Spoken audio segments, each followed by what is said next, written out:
Well, welcome to a special presentation of Sports Talk. I'm Rich Batdorf, Sports Director for INTV, and I'd like to introduce to our INTV viewing audience a friendly face from our recent past, a former great Wauseon High School athlete, a recent graduate of student athlete from the University of Michigan, and now a current member of the New Orleans Saints, Mr. Elliott Mueller. Thanks Elliott, for having me. I'm glad to have you here. Excited to be back here. It's changed quite a bit, but I like it. It looks good. Yeah, you were one of our INTV students. We were reminiscing here a little bit, and you got yourself into some trouble here. So. Oh yeah. No, all in the name of having some fun and making some interesting television. Yeah, there you go. You were a 2008 graduate of Wauseon High School. Correct. And you've got quite a bit of history behind your football career. Yep, absolutely. Explaining how'd you end up over in Wauseon, because you started out in Stryker.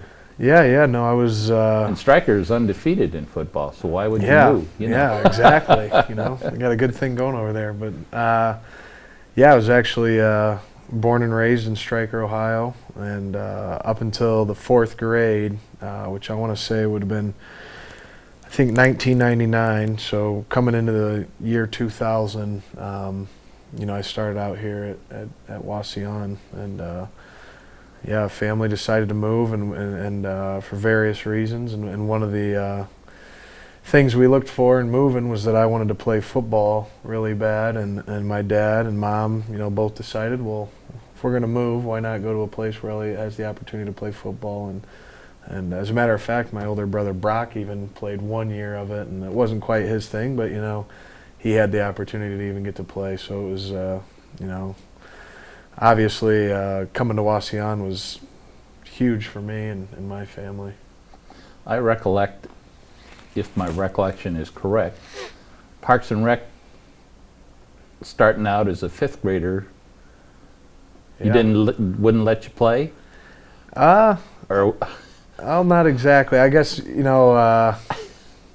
how it worked was, I don't think there was many of us, but I know when I came to Wauseon, like I said, I think it was either 2000 or 2001, midget football had actually just started here. So I can still remember going up with my dad and kind of signing up. I think we were a little behind because we didn't know about it, but so the first year midget football came to Wauseon, or was my first year coming to Wauseon and first opportunity. So it really worked out well for me. But I know there was a few guys, like I said, I don't think there was many of us, but they'd always have to put the black stripe on our helmets because we were too big. Wouldn't let us run the football. I couldn't tell you what the weight limit was, but too big. But over the course of my career growing up, as much as I hated it, I guess it's only natural, but I had a lot of coaching where it was kind of like, hey, Elliott, let's not, at practice, let's not hurt our own guys. Let's not go too hard, and burying someone just because I had, I was blessed with kind of being bigger than everybody my whole life. So so it's been kind of an interesting career. You had, who was like your first coach that you remember? 7th grade. First coach I can remember having at Wauseon, actually, and it wasn't football, but it was Bill Uphouse with basketball. Basketball? Yep, and it's kind of funny, I can remember actually being, once again, that was kind of 5th grade, and it was kind of, I don't know why, but we were kind of still out of the loop of things a little bit on getting me into sports, and I showed up, but I remember I showed up probably 5 minutes late to his practice, and everybody else had been with him. I think he started coaching my grade in 4th grade, because he had Tyler, his son, so he kind of had a group of guys together, and so they kind of knew how the rules were and when to be there and everything. And I showed up to Elm Street, and I was late, and I learned pretty quick, hey, you got to start being on time, and kind of learned Coach Uphouse's philosophies, and he's been a person to this day. Not that I like comparing coaches or anything, but he's been the best coach I've ever had in all the sports I've ever played. He's off and on the court, been a great person for me. So it's kind of funny how that worked out. My first coach, has been probably the most important to me. Well, he wouldn't let us film any of his games either, because you had four 4 plays, and we were not allowed to film so the other coaches could see it. He was a smart man. So Then you come into high school and you had Coach Emmons. correct. Yep. So I actually, over the course, going from junior high, had had the chance to be coached by well-known names, I guess, in the Wasion area now. You had Joe Allen and Matt Lane were my 7th grade coaches, and Bill Green and Greg Walker were my 8th grade coaches, and I had Kevin Kreiner and Chad Burt as my 9th grade football coaches. And there's probably some youngsters watching this now that didn't even know Coach Burt coached football, and I don't even think he played, but when he was in high school. But he. Now he's the head basketball coach. And then in that following year, after my freshman year, got a chance to play varsity and had Coach Emmons and his staff, who, it was a great staff. So Yeah, that's what. Well, Coach Emmons going to coach now at Lake High School. that's right. I did hear that. I'm happy for him. That'll be good. Good. He probably has an itch to get back into the game and fresh start somewhere else for him. My understanding, he's from kind of over in that direction, so he'll be kind of back in his stomping grounds, and so I'm pretty happy for him. They have, evidently, he's invited us over to check out that facility. Lake has artificial turf and I've heard that. Everything over there. That. So sounds like he'll be in pretty good hands. Yeah. Now you played basketball here as varsity too. Yeah. Now how did that help you in your football? It was tremendous help to me. And growing up, it was actually probably a sport that, I think football was always my first love, but basketball was kind of the sport that, it's easy to pick up a basketball and shoot in your driveway. You can't really just start playing football anywhere. So naturally, I played a lot of basketball, and as a freshman, Coach Berrigan had brought me up to start and play varsity as a freshman, and and as I talked about earlier, I had a lot of great coaches with Bill Uphouse starting out from 5th grade all the way up to 7th, and Keith Leatherman, who's now the top dog at Wasion High School, and top principal, yep, here at the high school. So so I had them too, and then I had the chance to play for Coach Berrigan and Dave Storr and that whole staff. So that was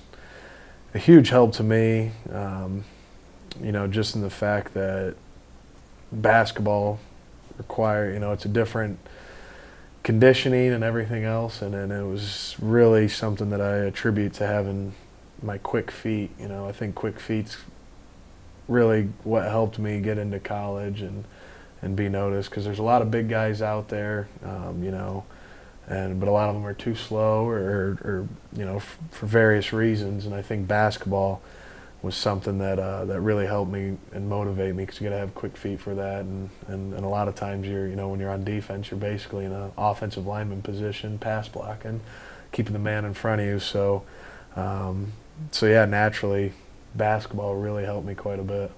Well, I can remember coming to one of your practices, and when the football recruiters would come in, and that's when I first met Dick Tressel. Yep. Came in and watched you bat, and he was impressed with your footwork, and it was, like you say, that helps you. Yeah, absolutely. And it's kind of a neat thing how, in my experience, and I think it's probably very similar to a lot of Division I players, but something that I see that's kind of sad, I think, and I look around back into high school players, and a lot of them, it seems like, as they get older, maybe into their junior year, and they're getting recruited for various, whether it's baseball or basketball or even football, they start cutting out the other sports because they don't want to get, hurt. Baseball players, well, I'm not going to play football, I don't want to get hurt, or basketball players don't. And it's something that for me, when I was getting recruited, it was kind of something that popped up into my head. I wasn't really willing to do it, but I did ask coaches, hey, do you guys want me not to play basketball because I might get hurt? They go, no. Play basketball. It's your senior year. Have fun. It's a sport that's obviously helped you tremendously and that you love. And it's something that I think's sad, and I'm glad I had the opportunity to do it.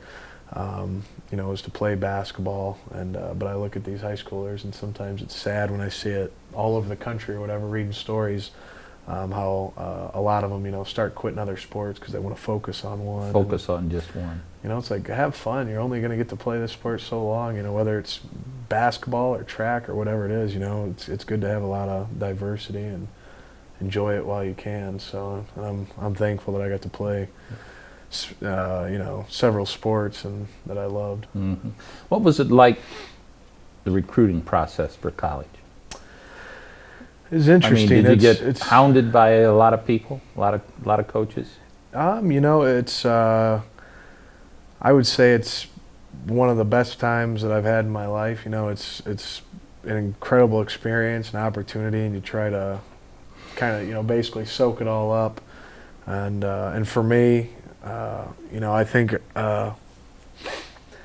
so far, just in whatever the 5 years I've been out of high school and was at college, the recruiting has changed so much. It's just growing bigger and bigger and bigger, and kind of the time I was getting into it, I think, was one of those kind of growth spurts it was having, and because texting was still allowed while I was getting recruited, so a lot of my recruitment, was texting from coaches, and sometimes I can remember Eastern Michigan had sent me a text message saying, hey, I think they're the Eagles. The Eagles are going to offer you a scholarship. This is Coach so-and-so. And I'm walking right down this hallway over here and opening that going, I don't even have this number in my phone. So so it's kind of funny, it's Did your dad have unlimited texting back then?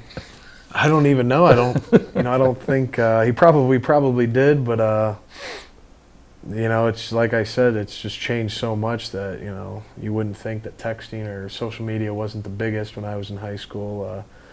So now it's kind of I know coaches have Facebooks and Twitters, and I don't know whether they're allowed to communicate to prospects through that or not, but they're at least getting their image out there so prospects can see what coaches are like. So it's pretty neat. But for me, it was a neat time period because you really do get a lot of attention, and that it kind of it fulfills that all the hard work you've put in, and it kind of you start to see it pay off a little bit by saying, all right, teams are interested. This has been a dream of mine, and now I'm kind of seeing the evidence of it by getting contacted by these schools. And for me, it was one of the best experiences I've ever had. Mm-hmm.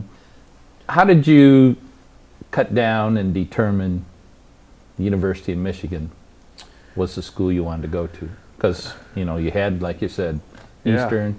I know Ohio State had been looking at you. Yep. Various ones. Yep. And Scarlet and Gray. I think your room was Scarlet and Gray for a while, wasn't it? Yeah, no doubt. It still is, actually, and that was basically because my dad. I think maybe my sophomore year we actually had Lisa Bum. She's a painter, and had her. I wanted Ohio State. I was obsessed with Ohio State, and we got Ohio State stuff painted on there. And soon after that, I started getting recruited, and basically Michigan. My first offer was from Miami, Ohio, and that was followed by, I want to say, Bowling Green maybe, and then right after that, University of Michigan actually showed up at the school here. Mike DeBoard, the offensive coordinator, showed up at the school, and so for me it was kind of like I was talking about earlier.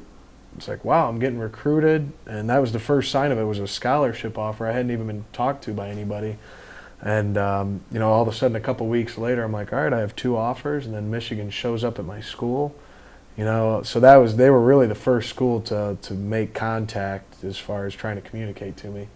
The first 2 schools, Miami and BG, were just called me, made offers, and that was it. So yeah, for me, growing up being an Ohio State fan, and just loving Ohio State, it was funny that Michigan showed up, and when you really don't know much about something, and or especially in this case, something that I've hated, I started to think to myself, and it's like, well, I've never really experienced Ann Arbor. I've never really, I had been to the Big House in 7th grade. I went with Colin Price to a Michigan-Illinois game, or Michigan-Iowa. I wore scarlet and gray to it, but I just naturally hated everything. So when somebody comes to you and says, "Hey, we like you," all of a sudden you can start to change a little bit. So that's where it started for me, and so basically, as big as it was in my life, Ohio State-Michigan rivalry, I knew it had to be one of those two schools, and I, for whatever reason, fell in love with Michigan from day one when I was visited there. And it was kind of a fight between my head and my heart a little bit, but I knew I really liked it there. And for whatever reason, when I visited Ohio State as a recruit, didn't quite love it as much. And Coach Tressel and as you talked about, Dick Tressel, great people, and they treated me great there. But I just had a pulling towards Michigan, and that's kind of where my heart went from the get-go. And it was one of the best experiences of my life being there, and I couldn't be happier. Now, you graduated from there in December, did you? 2012? Yep, okay. Correct. What did you get your degree in? I'd like to be a history teacher, actually, high school history teacher. So that's kind of the path that I'm shooting for, and eventually whenever that time comes. Now, you had somewhat of a rough start to your college career. Correct. And maybe go over a little bit of some of that. Yeah. So when I, after the accident I was in, I had a torn rotator cuff. That would have been in, it was December of my senior year, so I unfortunately had to miss basketball season, the rest of it, and we were having a pretty good year. So, but my last game was my best one, so I kind of hang my hat on that, the best of my career. So, but yeah, I tore my right rotator cuff, and it was one of those things that there was a lot of turmoil at that time between the car accident that I was in.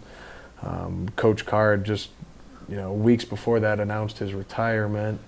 I was going to bring that up. Yeah, and then Coach Rodriguez, maybe a week before the accident I was in, I think maybe got hired or somewhere in there. So there was a lot of stuff going on, but right away Coach Rodriguez, made it known that my offer was still on the table. Yeah. And they did that for all the guys that were committed to Michigan before they got there. But, me in particular, there's a little more question being injured and kind of the things I was going through. He said, even if you don't want to play football, you decided that's something you're not ready for at this point, we understand. You can at least go and get your education at Michigan. So, they welcomed me with open arms. And, as the story went with Brock and everything, Michigan was great to me and my family, and it's been a pretty good story. Did the switch from Lloyd Carr to RichRod get in your head from the standpoint of different offensive schemes?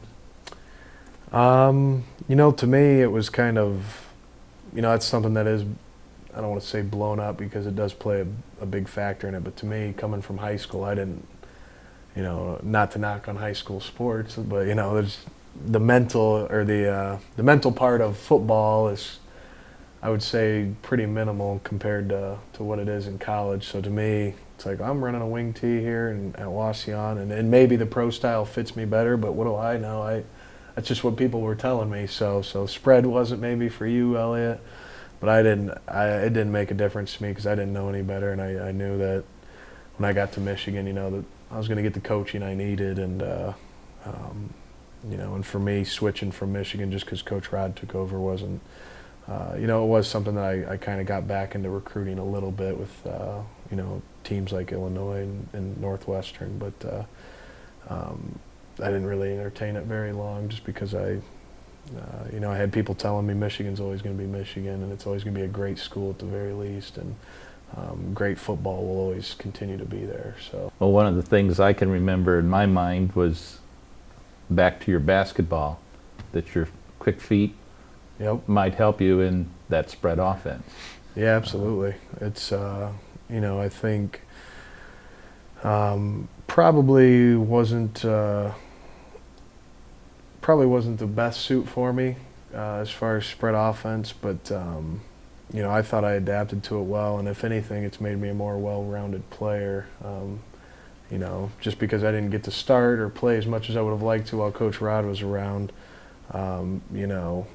it was still a great learning experience for me. And when Coach Hoke came in, we still ran essentially the spread offense, and he kind of adapted to it, and because of the players that he had, and we mixed in a little bit of pro style, so it's kind of been a blessing for me to the point that I'm at now, that I've learned so many different offenses and schemes and styles. I think it makes me a lot more versatile, and that's kind of the selling point that I always make to teams. So.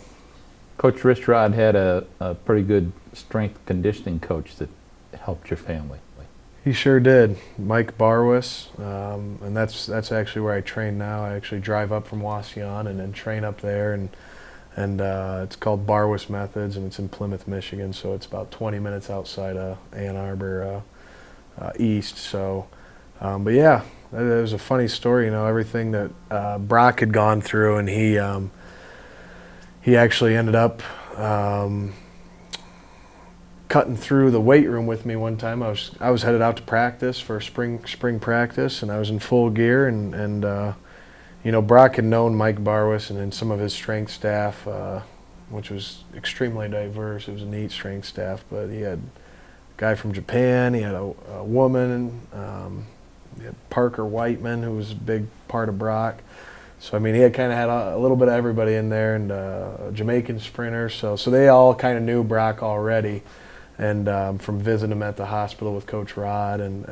But yeah, Brock was cutting through the weight room with me one day, and Mike kind of looked at him and goes, "You trying to walk again?" And Brock's like, "Well, I can just barely move my feet. I'm just kind of getting, he could kind of throw his feet around a little bit, and that was about it. Not much control." But Mike, kind of just being Mike, he's not real traditional in what he does. He's always adapting, always willing, even though he's kind of at the top of what he does, he's always willing to learn new things and experiment. And so he threw Brock on a ball. He goes, "I don't know anything about, I know science and I know the human body. The guy's a genius," but he goes, "I've never dealt with anybody like you before." So he threw Brock on a ball and had Brock, working on his balance and then other things. And then he goes, "Let's try this." And Brock's, just in jeans and everything. And so I go, "I got to go to practice. You guys have fun." And kind of that's where it all started. And it was essentially Mike's like, "Hey, I have a kind of a niche for helping people. And it's mostly been athletes and what I've done, but I'd like to help you too. And if you look like a person that's willing to put in the effort and you have the heart, well, I have the heart to help you. So let's see what we can do." And from, kind of the rest has been history, but it's really unbelievable. It makes me look back and just kind of smile, didn't really know the reason that, I have kind of a spiritual part about me, but I always felt like God was kind of directing me to Michigan. And I was always saying that when I committed there, never knowing what was going to happen to my family. But, if my whole sole reason to go into Michigan was just to help Brock walk again.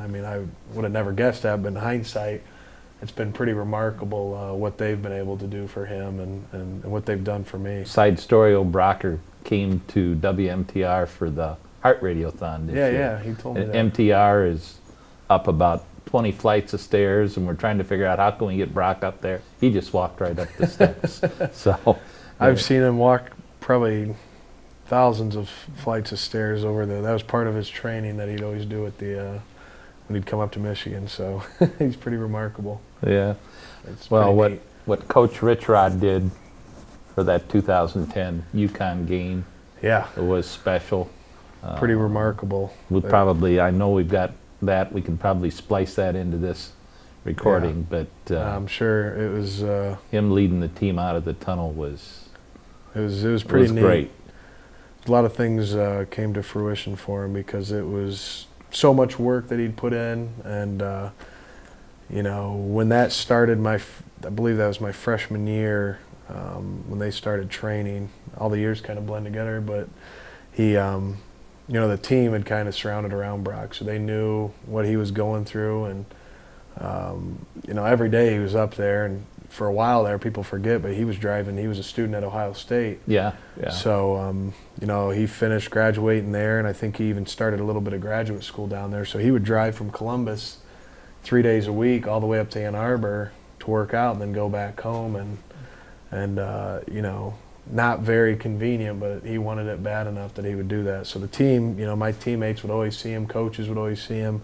Every once in a while after a practice, Coach Rodriguez would have him come up and say, whatever Brock can do. Brock can walk 10 yards, everybody look at this, and we'd all watch and cheer him on. So it was, being at Michigan in general over the course of my 5 years, it was a family. And but those particular years, it was really neat to be able to see how much they embraced Brock. And so when he led the team out, it wasn't just kind of like, for the players, it wasn't like, who's that? Yeah. It was everybody wanted to see it. I think the players, had tears in their eyes just as much as the people in the stands. Well, the whole stadium was, because I was up there for it, and it was unbelievable. Yeah. So, what when you got to college and you talked a little bit about it,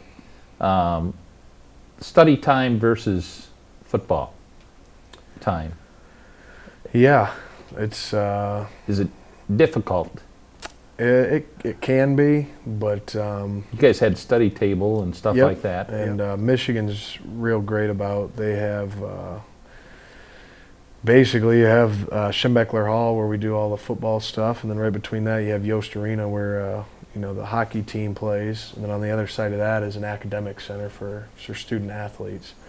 So and they have a great staff there. Your freshman year especially, they bring you in right away and tell you this is how you balance your time, give you calendars, help you set up classes and say, all right, these are when your classes are and this is when you study. And basically your freshman year it's mandatory. There's no, well, all right, well I can set my schedule up. It's like, no, you're coming in from these times and we have tutors for you to help you learn this stuff because we want you to prove that you can do it, learn and do it on your own. So yeah, they basically ingrain in you how to balance it all. So it was, you could call it spoiled. I don't know if every school has that. I don't think they do. I think Michigan is. I think that academic center was built maybe in 2005, and they're already adding on. So yeah. And because they take it so serious up there, and because it's such a great academic school that they have high standards even for their athletes. So it was. There's some that they taught you freshman year, and once you proved yourself, you could kind of be on your own if you wanted to be. And some guys decide, no, I need your help. Like, you guys keep making me come here, otherwise I'll be punished by the football coaches. So that doesn't mean I didn't have some late nights, writing papers and things, but they really have all the resources you could ask for and at that building and with the people they have. And now they just started. I think this is the first year or second year they've had it where once you graduate, they have a Michigan student athlete, basically networking group where in football, if you try to go to the NFL and your career ends, you can always go back there and say, hey, I'm looking to move to, San Francisco, California. They go, all right, what do you want to do? It's like, because we have Michigan has the largest living alumni in the world. We have people everywhere. What do you want to get into? Let's see if we can make phone calls and get you a job and try to help you out. So it's it's just a great organization they have. Now, when you were up there, they had a little bit of controversy with the time you spent, practice time, right, versus the number of hours that you're allowed to practice. Let's put it that way. Did you feel any pressure to keep going to practices, or no? I didn't even think about it. I think we all felt like it was a joke. The coaches, they took it very seriously. They're like, "What?" But essentially, what it was the time that we, spent with strength and conditioning, and before and after practice, even we would always stretch. Some places. Don't take stretching seriously. You don't do it. You just jump right into lifting weights or whatever it might be. Well, we had a real extensive warm up, and then you stretch as a team, and then you get into the lift. And then once you're done running and everything, you also stretch as a team. And we never saw it as mandatory. We just kind of was ingrained in us that it was good. It was good for you, so we would do it.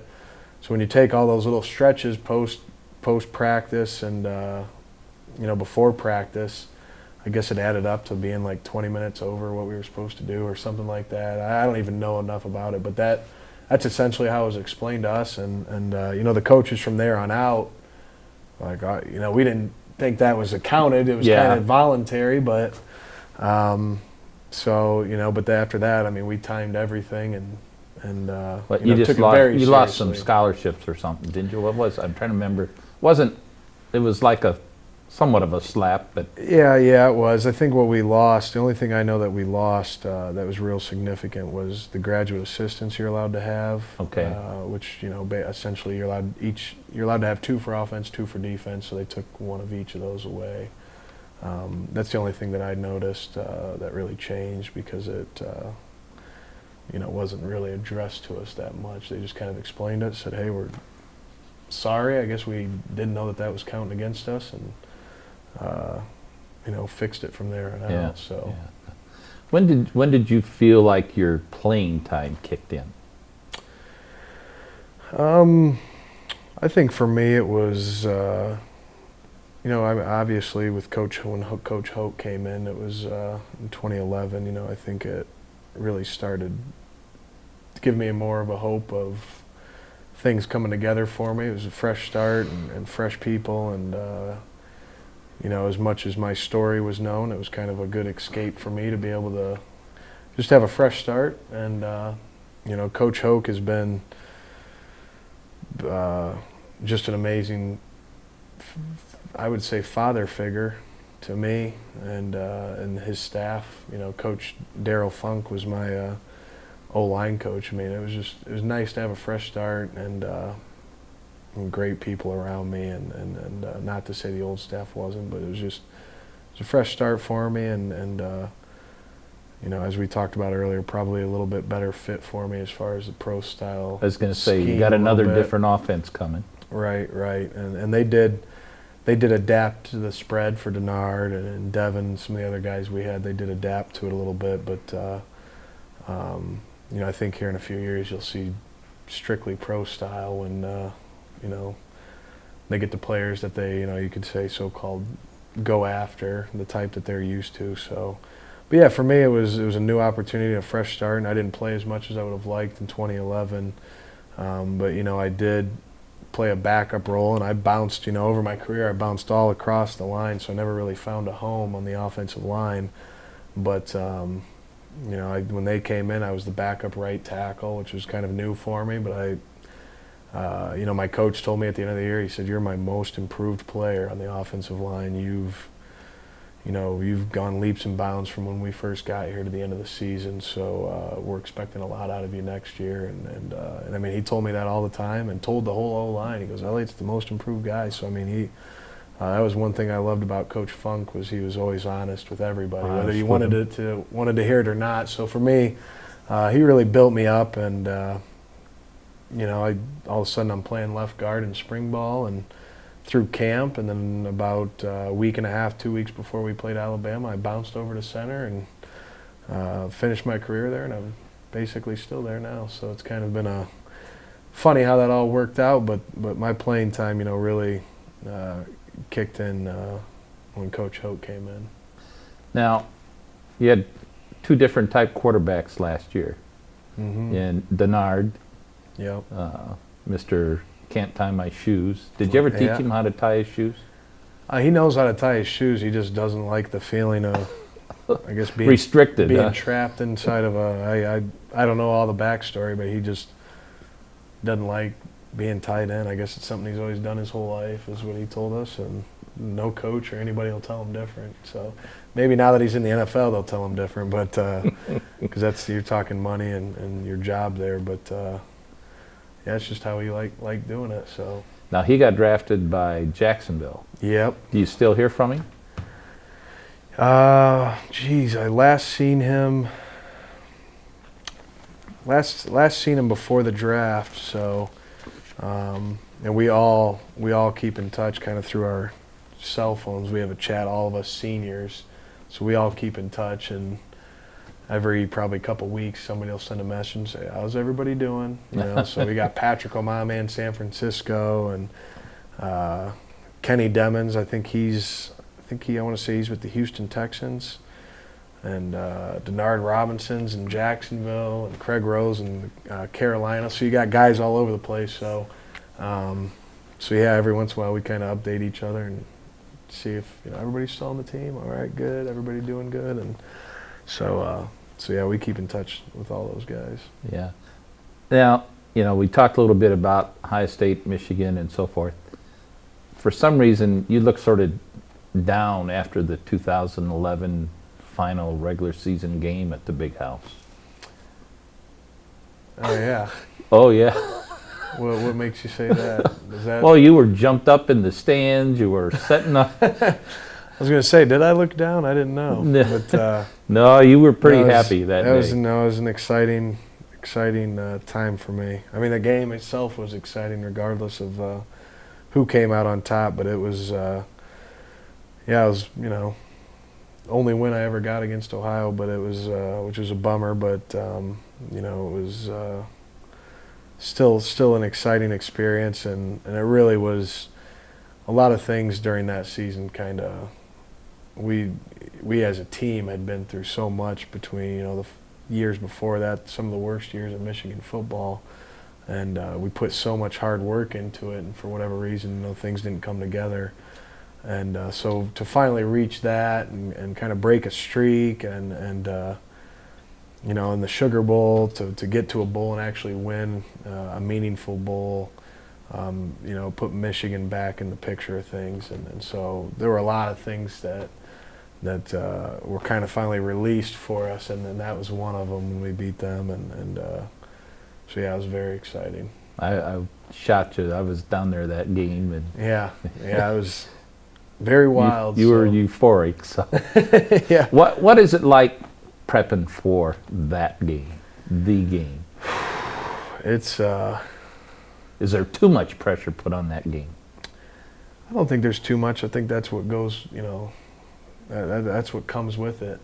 Coach Hoke constantly talks about, you don't come to Michigan unless you want to play in those games. So, getting to play Alabama, even though the outcome was not what we wanted, in preparation for a game like that, or to play the Buckeyes, I mean, it's you come to Michigan to be a part of games like that. So the preparation for me, I mean, I've felt like I've been preparing my whole life for that one. So, and even this year, it was really a dream come true for me to actually get to play in the Horseshoe.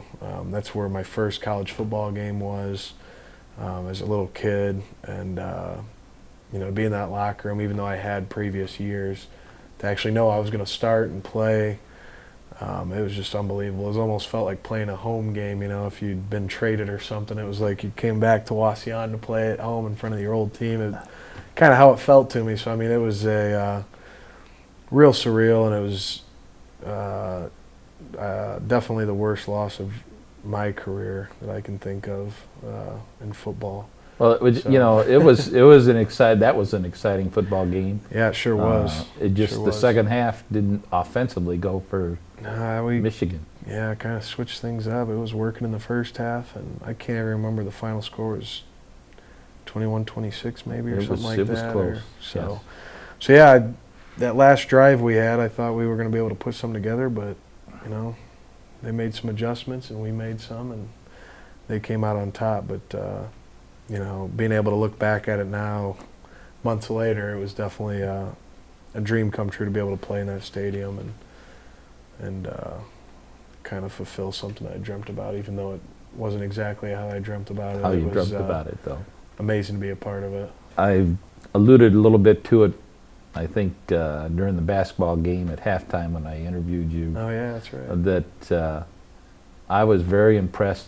Whoever watches the center, I started watching the center at Michigan in that. I think that Air Force game, was that the first game you started? Not counting Alabama. After Alabama, yep, that was the first game, yep. And one of the opening series, you blocked the one guy and then went downfield about 5 more yards and blocked another one, and Denard, I think, took it all the way. Yep, yeah, he sure did. That was kind of my top play of the year. Well, I was impressed with it, and like I told you, I don't take it wrong, but I wanted to send you 2 Buckeye leaves to put on your helmet because No, I appreciate that was, it. that was special. it was a big play for me, and one I kind of hung my hat on, because you got to take pride as an offensive lineman, or at least I do, of, you don't just make one block. And as my coach at Michigan, Coach Funk, would say, he'd catch guys admiring their handiwork, sometimes as an offensive Looking at the guy lineman, down, yeah. sometimes as an offensive lineman, whether you put a guy on his back, or, somebody on a pass play tries to beat you and you stop them, well, they have a counter move and they beat you with that. So you might beat the first move, you got to be ready for the second one. So for me, it was like, I could tell that play. I was like, wow, there's nobody back here. I better look over here. And you can kind of tell a lot of times as an O-lineman when the play is going to be good, in the first couple seconds. So it worked out pretty well. Yeah, that was pretty fantastic. Yeah. What's your thoughts on the Big Ten and the division splits currently? I guess I really haven't paid a whole lot of attention to it. To me, I think as long as, and obviously I'm biased, but as long as Michigan gets to play Michigan State at some point in the year, as long as they get to play Ohio at the last game of the season, I'm kind of fine with it. So I don't really pay a whole lot of attention. I think it's good that they have a championship game and make everybody earn it, and there's no splits and looking at, well, who beat who. It's take the top two teams and let them play for the Rose Bowl, and which is really the ultimate prize, is getting to the Rose Bowl and winning a Big Ten championship. So it was at Michigan, and something that'll haunt me, I'm sure, but that I never got one. But it's definitely the #1 goal at Michigan. So as long as those are the options, I got scared there. I don't know if they are still talking about it, but for a while they talked about, well, maybe they should move the game, up and earlier in the season, or maybe they'll play every other year, and or maybe they'll play twice or something. I was like, oh my gosh, that would be awful if they move that around. Isn't it? Yeah, that was my next point, that because they're Rutgers, Right. Maryland, and now they want to put Ohio State, Michigan State. I'm trying to think who else. Is it Penn State. Yeah. Put them all in one division, the East Division, and then have the West Division. Yeah. I like that only because, like you say, there's just you should only play one time. Yeah. The game is played one time. Yep. And I mean, even, I'm sure it wouldn't be. It'd be way different to see him playing the title game. If they happen to do that, or just like the. Was it 2006 year when they could have played the national championship game potentially. I mean, as much as I think it should only be played once, that year it was like, geez, what a game. I mean, it was, I think it was 3 points away. It was high scoring. It's like, who doesn't want to watch that again, but it picked off in the end zone, the last pass. Oh my gosh, unbelievable game. So it's that's what it's all about. But yeah, these divisions, and I'm not real crazy about building up conferences and making them huge. And I mean, my big thing is, how is a Nebraska fan, going to go all the way out to Rutgers to watch a game? It's just not going to happen. It's going to be very, too expensive for plane flights, too long for a drive. Look at the average person. How are they going to fit that into a weekend?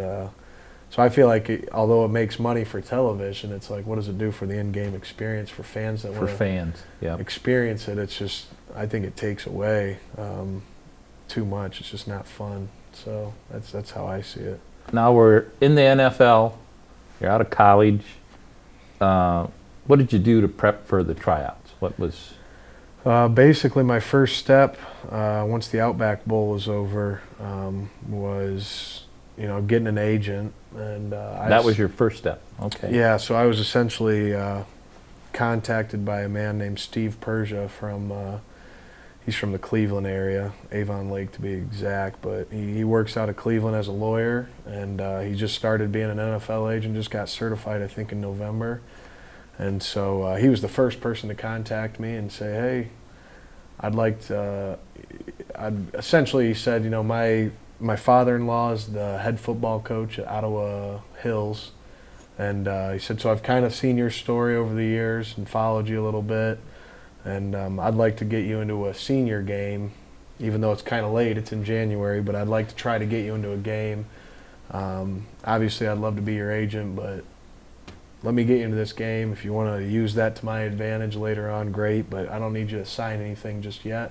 So that was kind of neat. So we got me into the NFL game out in Los Angeles, and played in that. Had Dick Vermeil for the head coach, and basically his whole staff was either former players or former coaches that he'd had in the NFL. So, the O-line coach was 13-time Pro Bowler, Will Shields. I mean, or 12 or 13. So, I mean, he had a lot of guys. Priest Holmes was the running backs coach. So it's kind of being neat around those, being around those guys was really neat. And so got in that, and I got back, and I kind of met with some other agents, and then met with Steve again, and told him, hey, I wanted to do you justice and look at other people and make sure I got the best. And I did get the best, and he's kind of looking for a chance to kick off his career as an NFL agent, and I was looking for a chance to make an NFL team, so I thought it was fitting. So that's good.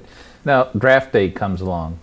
What was your feelings about draft day? Were you sitting at home watching it, or just kind of waiting for your cell phone to ring and doing something else? It was kind of interesting.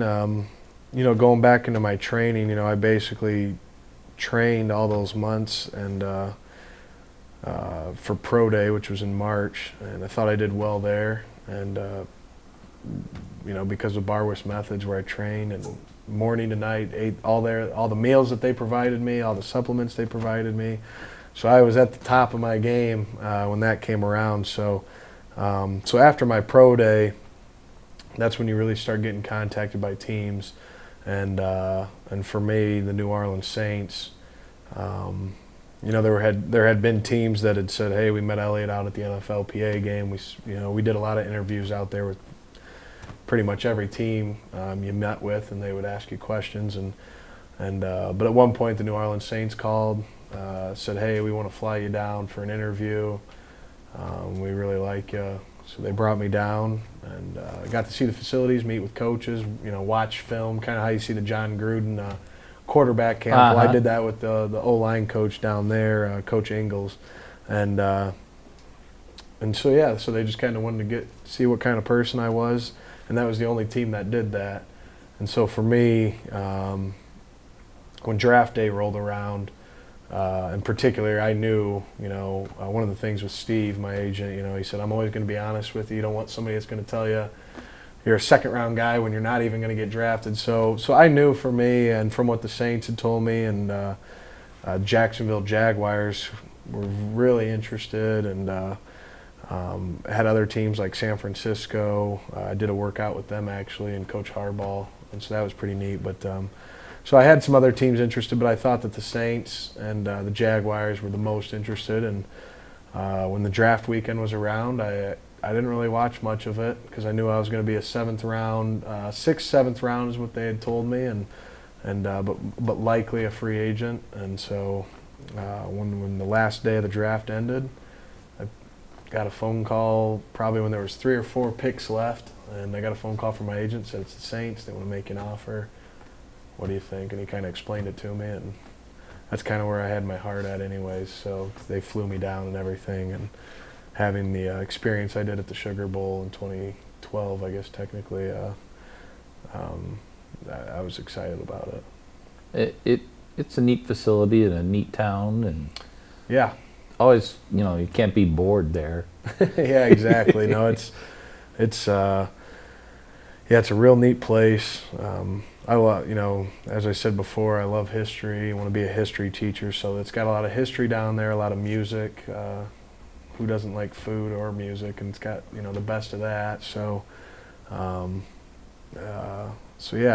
really enjoyed it. And up until this point, I haven't really experienced the town much. They did take the rookies on a tour, kind of see where famous sites are and other things, but.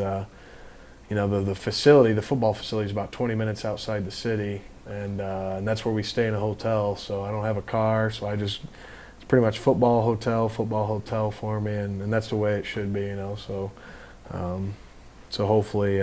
It's a job now. Yeah, exactly. So as much as I love the city, it'll be something that I'll put on hold to try its food and everything else later, I guess. Yeah. Now, when you got down there, team-wise, I was looking down through the roster. I think you're the only Michigan player there. That's correct. From a friendship standpoint, how did that feel?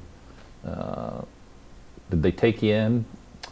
Did all those 3 Ohio State guys say, "Hey, hi, Elliott, glad to see you"? Yeah, not exactly. It was. Well, let me say first, everybody on the team, all the coaches. I like everyone. Everyone's been great to all us rookies, and I was kind of expecting the worst when I went into it. I've seen, you watch Hard Knocks on HBO or hear stories, and it's like, I was expecting to not get the time of day from a vet, and but they've all been great guys. But the real funny story was when I first showed up.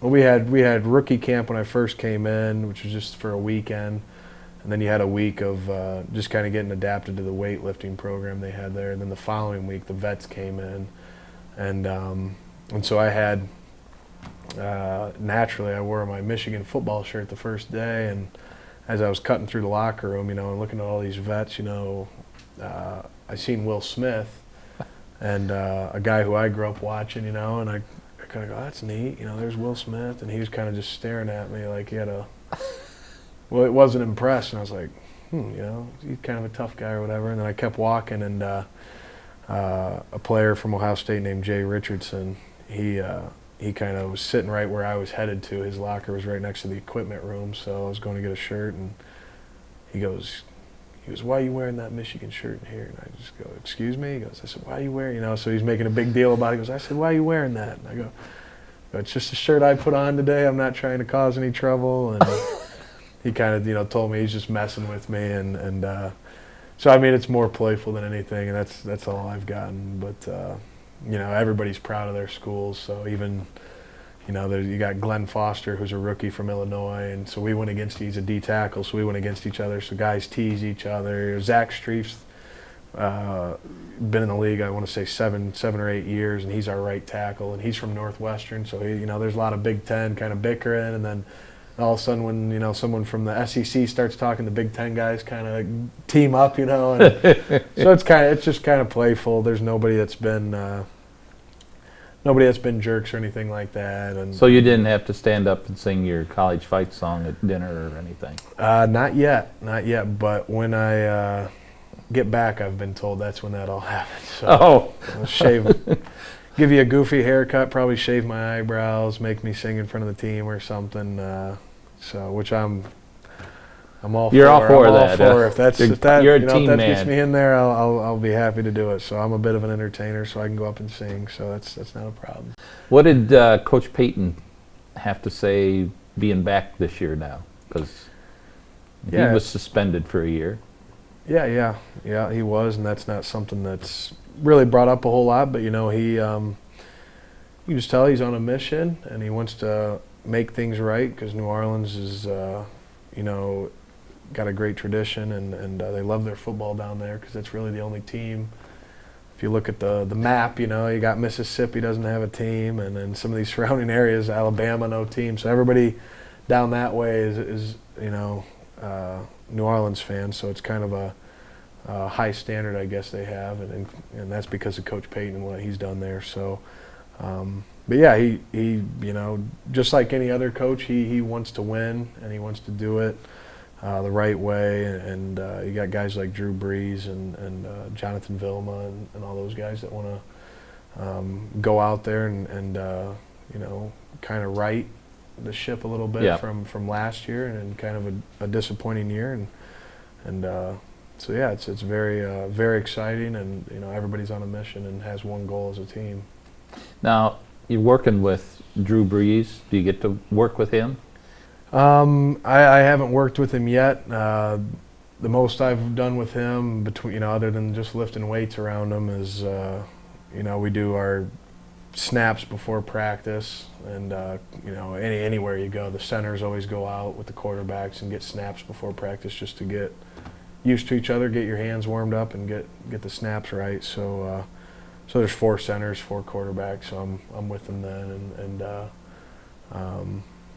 so yeah, that's about where I'm at now. So I'm pretty much just snapping to Luke McCown and Seneca Wallace. I don't know if you know those names, but Seneca he was like the backup, wasn't he, last year? Seneca. He was at Cleveland. Yeah, he was in Cleveland for a while. So and he's kind of bounced around, but yeah, it's kind of neat being around those guys and getting to experience, being with teammates that you're no longer with guys that are just your age, but guys like Drew Brees that have been around and know the game so well. It's amazing to watch them and try to catch up to them a little bit knowledge-wise and learn from them. Now I pulled off some stuff. There's like a 90-man roster right now, or is it even more than that? 90? I think it's right around 90. 90, and but I only saw 2 centers listed. Right. Well, they have. I guess essentially with the NFL, you basically have a lot of different. Pretty much everybody on the offensive line can play every position. And that's just natural. So they do have a guy that plays center and 2 guys that play center, and I'm a third one. Actually, I have 4 guys that play center. So, but we hop. But they only had you and Dilo, whatever. And that's basically what they told me they brought me in for when I signed with them. They say, we want you here for center. Obviously, you got to be able to play guard too, and maybe even tackle eventually. But we want you here for a center, and I'm just trying to play wherever they can get me in. So. You couldn't talk David Hawthorne, the linebacker, out of his number? No, I didn't want to push any buttons. So. Number 57, yeah. I did ask the equipment guys if, because he's on defense, I figured it'd be all right. But any way I get 57? No, linebackers got it. And, with the NFL, for whatever crazy reason, he could be on the field goal team and I could be on the field goal team, and we're both out there. And same number. Don't want to have any trouble. So I left it at that, and I wasn't gonna push any buttons. If I earn it, then I'll maybe get it down the road. Now, preseason's going to start August 9th. Right? You're going to be at home with Kansas City Chiefs. Okay. So no cuts until then, or till after that, hopefully. I really don't know when the cuts start, and I guess I don't care to know. So I just hope nobody comes up and talks to me about it, and I'm just going to go and do my best. So I report July 17th. And that's when all the rookies come in, and then camp officially starts July 25th. And so yeah, I'm real optimistic about my chances. There's a lot of good players amongst us in the offensive line, and my look at it is I really do feel like I'm playing my best football where I'm at now, from whether it's between training with, Mike Barwis up in Plymouth or what I've been doing down there, learning the offense and, kind of getting taught by new coaches and players taking me under their wings and kind of helping me. I feel like I'm moving along pretty well, and when it's all said and done, I know I've given it my best shot, and hopefully it doesn't end anytime soon. So. Well, one of the things I'm looking forward to, you making the team, and we tried to get a Saints jersey to put up here, yeah. But Bill's locker room doesn't have them yet. So if you make the team, I'm sure we can get a bunch of Saints jerseys in Wauseon. So. That would be smart too, yeah. We'll wait and see what happens, and we're hoping for the best. So. Well, I think all the viewers are hoping for you. They're praying for you to make the team. You've been a very, very fine INTV kid for us. So I'm happy to do it. Good luck with it. Want to thank you for taking the time to come in here and talk with us. And I want to thank the new INTV station manager, Michael Pryor, for doing all the filming. He's the man. And yeah, he is. I hope you've enjoyed tonight's program. So good night.